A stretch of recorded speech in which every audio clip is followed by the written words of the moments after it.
Dr. Newman here. This is the next part of the video on the discovery of Indo-European and the development of historical linguistics. We already talked about Sir William Jones and his discovery of Sanskrit and its similarity to Greek and Latin that he observed. In this video, we're going to delve a little more closely into some of the technical aspects of his discovery and some of the developments in historical linguistics that grew out of his discovery, including a lot of the work done in the 19th century on the discovery of the Germanic language family. So the inflectional system, we talked, if you watched the inflectional video, morphology video, you know what that is now. So we can compare the different kinds of inflections in these various Germanic Proto-Indo-European languages. You know, in Old English, ich am, I am, ert is, are is, right? And then in Gothic, which is an early Germanic language, im ist, sum es est, ami esti, asmi asi asti, and so on and so forth. There are differences, and the important thing is that these differences are systematic, that they follow patterns. And he found similarities, as we said, both in the inflectional system and also in the lexicon. If we look at, for example, the number 2, there's 2 in English, in Old German, zwei, in Latin, duo, Greek, duo, Sanskrit, dva. So we can see that all begin with a dental, a T or a D, or an alveolar sound. They're all a stop. All then has a kind of labial proximant or sound. And you can compare Japanese. And so the question comes up, what are the causes of language similarity? Why is it that English, Old German, Latin, Greek, and Sanskrit resemble each other, but Japanese doesn't? Now, Plato argues, or in the dialogue called the Cratylus, and we discussed this before, that there is an essential or natural relationship between a word and the thing it describes. But one of the founding axioms of modern linguistics is that this is not the case. There is no necessary link between this combination of sounds that the human voice can make and two, like the concept of two things or duality or what have you. And so, therefore, if two languages are similar, it can't be because both those words are generated by what's being signified. So what are the causes of language similarity? Well, the first theory, and this is the theory that prevailed in the old days before William Jones and before modern historical linguistics, was that language contact caused similarity. And there is some truth to this. I mean, we do exchange words with each other, but language contact is not sufficient. The idea of borrowing is not sufficient to explain not only the way that two languages are similar to each other, but also the very specific and predictable ways in which they are different from each other. And this is going to be the crux of historical linguistics. And so this brings us to the theory that languages are similar to each other because of genetic relationship. If two languages are similar, they share a common ancestor. At one point, there was a community of people, and they were separated either by political or historical circumstances and no longer in contact with each other as a single speech community, but rather broke off, and so they started to speak differently in the same way that, Darwin's finches form into different species by being separated onto different islands. But without proof of a concrete root, are we supposed to just assume that because certain languages are similar, the only explanation is that they share a common ancestor? Why would we do that? Well, the reason we can do that is because of the principle of regularity. The principle of regularity basically means that every time we see one type of sound in one environment, we'll see a similar environment in another one, a similar sound or a predictably different sound in another environment. So, for example, when we see a D at the end of a word in English, every related word in German will end with a T sound. And this is very important for understanding the relationship between languages and how they change, and hopefully also justifying to you why you've spent so much time studying phonology for this, and trying to understand IPA. So for an example of the principle of regularity. If for every M in Swedish there is an M in English, there's a good chance that Swedish and English are related. The English word for mother is mother, and the Swedish word is mor. My, min, nam, name, namn, lim, lem. Maggot, mask. Mortuary, barhus, mild, markera, meaning menanda. Now one of these things is not like the other, and yes, that's barhus. So we can see that the Swedish word here is made by traditional, and we'll learn more about this, but a traditional mode of word formation in German called compounding, whereas English, later in its history, borrowed a word from Latin, and so this is part of why English is distinctive from other Germanic languages, because it borrows a lot more words from Latin and the Romance languages. Now, the principle of regularity, basically, the word regularity, if you remember, is related to the word for rule. And so if something is regular, it means that it follows a rule. And one of the things that was discovered in the early 19th century was the Germanic subfamily of Indo-European. And this is originally discovered by Jakob Grimm, of the Grimm's brothers, the same one that they were folklorists who gathered old fairy tales and stories, but they were also very interested in the history of Germanic culture and language.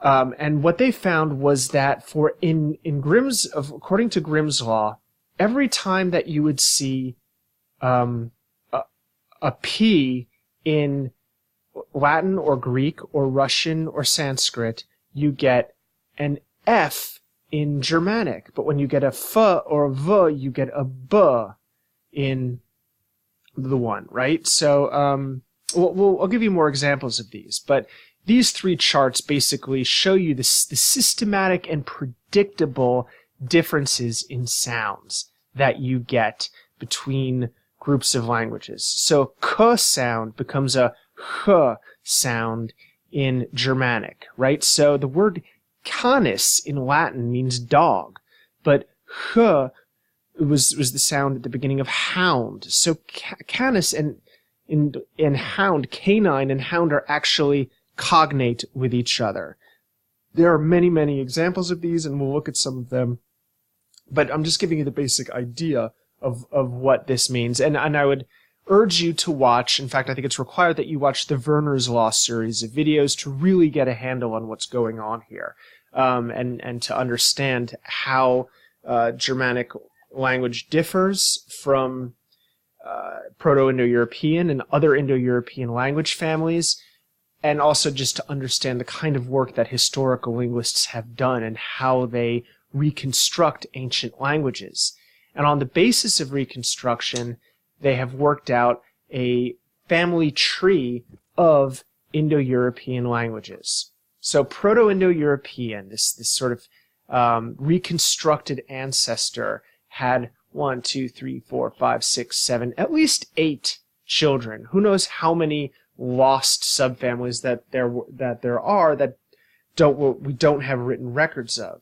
So, for example, we have the Italic language family, which we know that there was an Oscan and Latin subfamilies. And Oscan gave birth to, I think, it was the Etruscan family, which was gave some letters to the Latin alphabet and some words to Latin. So, but Latin was only one member of this Italic family, but the Romans were very good at building roads and killing people, so they destroyed all the other Italic languages. And then Latin itself, the Roman Empire fell, and it split off into Gallo-Iberian, Italian, and Eastern Romance. So we get all the Romance languages are descendants of Latin, which is a descendant of Italic, which is a descendant of Proto-Indo-European. Hellenic is a family unto itself, and modern Greek is pretty uniform, but there were many different dialects and of Greek in the ancient world, and Albanian, Germanic, Indo-Iranian is a Indo-European language. Persian or Farsi or the Iranian languages are all related to Latin, Greek, English. The Celtic languages, which once covered all of Europe, or all of Western Europe, until later the Germanic people came, and they drove the Celts into a fringe of Europe on the west, which is today Scotland and Wales and Ireland and Cornwall. There's a Cornish language, which was a Celtic language not listed here, that was spoken. It didn't go extinct until the 19th century. And the Germanic language has done pretty well for itself. There was the East Germanic branch, to which Gothic belonged, and we actually have part of a gospel that survives in Gothic. And that's one of the reasons we happen to know a bit about it. But otherwise, that language has been lost. The Gothic speakers invaded parts of the Roman Empire that were heavily Romance, and so Gothic speakers ended up speaking mostly Italian or Spanish or various other Romance languages. Now, the North Germanic people moved into areas of Europe that the Roman Empire never had dominion over, and so they spoke their languages. The North Germanic languages became the modern Scandinavian languages: Swedish, Danish, Icelandic, and Norwegian. I know all my friends are rooting for Iceland in the World Cup because they're language nerds, and Icelandic is actually a very conservative language in that it's very old, close to Old Norse. The other West Germanic languages became German dialects, the various Dutch dialects, and English. And the English's closest ancestor closest relation is this dialect spoken in the small part of Holland called Frisian. But so the two survivors of the western branch of West German, insular West Germanic, are Frisian and modern English. So these, and there's the Slavic languages are related too, and all these Indic languages that are spoken in modern India. So it's been an extremely successful language family, so to speak. This is referred to as a Stammbaum, a family tree. The word Baum means tree in German. So they reconstructed the relationship of all these languages based on how they could put them back together using the laws of sound changes that they discovered. And we can this is just a different way of looking at these various families. Now, what do we know about the Indo-Europeans? There's a very interesting video by Zidnaf where he talks a bit about this. But one of the things that one of the ways that we can construct a bit about their life isn't just from archaeological evidence, but the archaeology of language itself, which is one of the things that historical linguists does for us. It revives ancient ways of living in the world. And we know something about what the Indo-Europeans were like based on words that all of these various language families share. And so, for example, we know that they were domesticated animals. There are words in common for horse, cattle, sheep, bear, hound, mouse, pig, wolf, goose, duck. These are all words that there are similar words for across the Indo-European world. And then grain, we know that they were a farming people. They weren't just hunter-gatherers, because we have words in common for grain field, to plow, to milk, to grind, honey, mead. We know that they brewed mead, which is a drink made from honey. Salt, to sow seed, and the word seed have common roots. And yoke, which is an interesting one. The word yoke, which you put on an animal to draw, is related to the word I think word jugular in Latin, which is the jugular is in your neck where you would put the yoke. It's also related, believe it or not, to the word join or junction, because the word yoke has a root idea of joining things together. It's also related to the Sanskrit word yoga. which is where you put a yoke on the sort of energy or of your body. You learn to control it. So there's a idea that in yoga you're yoking your life force or something like that. I'm not deeply well versed in the Yoga Sutras, so take what I'm saying here with a grain of salt. But I know that yoke and yoga are cognate, based on names of species and the types of plants and animals that exist. We have posited a homeland of the Indo-Europeans somewhere in this green region, somewhere in the steppes of Eurasia. So we're not sure exactly where they were from. The usual place given is somewhere between the Black Sea and the Caspian Sea, in the Caucasus Mountains. And so, of course, this is where the term Caucasian comes from, the idea that they were white people who, but of course white is a 19th century construct, 18th century construct, so the word Caucasian gets attached to it. It's a bit of nonsense. Of course, in the 19th century, one of the terms that they gave to the Indo-European people was Aryan, Aryan, because the Aryans were a high caste of early invaders into India who took over the Dravidian people there and brought this word Aryan with them. And the word Aryan is related to, which comes from India, and it comes from this sort of warrior class of people. That root, er, we find in Old English as er, which means lord or prince, and it's related to the word aristo in Greek, which means the best, from which we get aristocrat.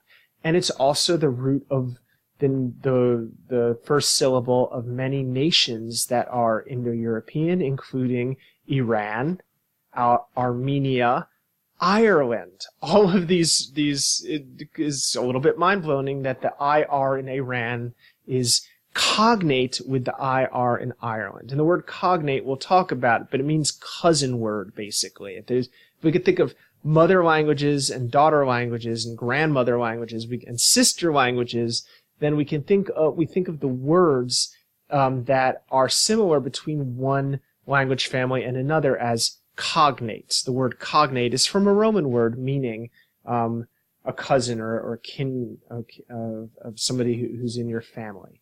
So yeah, we can see more about the word chickpea, for example. Kiker in Latin, keker is an Old Prussian kek. So using systematic sound changes, we can hypothesize what the root word was by sort of running those sound changes backwards and arriving at a common source. So we posit that the Proto-Indo-European word for chickpea was something like kek. And when you look in a dictionary, any kind of historical dictionary, and you see that asterisk in front of a word, it means that it's a word that's not attested, A-T-T-E-S-T-E-D.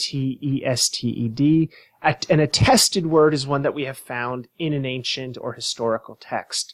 If it's unattested, it means that it's reconstructed or hypothetical. And we mark that with the star in front of it. And so this is sort of the common idea that the Indo-Europeans started in this area in the Caucasus region, and some of them went southeast to India, some went into Persia. The ancient Achaemenid Persians of Cyrus the Great were an Indo-European people who conquered the Semitic peoples of the area, the Babylonians and whatnot. And then the Greeks moved into here, and the Celts into here, and then the Germans came up here, but then they moved into the Celtic region, and the Slavs up here. And so we have all these different Indo-European language families spoken in these various areas today. And this is a map of the modern world. Might help you with your quiz. This is where various Indo-European languages are spoken today, or were spoken possibly in the past. Tocharian is Tocharian and Anatolian are extinct. Anatolian was a language that was spoken by the Hittite Empire. The Hittites were an Indo-European people who came out of nowhere somewhere around 2000 or 1500 BCE and kicked a lot of butt. And one of the reasons that the Indo-Europeans were so successful and spread so widely and so quickly is that they were one of the first peoples to not only domesticate horses, but also to develop chariots and carts and the wheel. And so, of course, one of the words that we have in all Indo-European languages is the word axis, as in the spoke of a wheel. So these are, this is just a bit of an introduction to the Indo-Europeans and who they were, a bit more than Van Gelderen gives you. Let's see. I talked about this already. Okay, I think I've got a little bit more for you, but I think hopefully this should get you acquainted with the principle of regularity.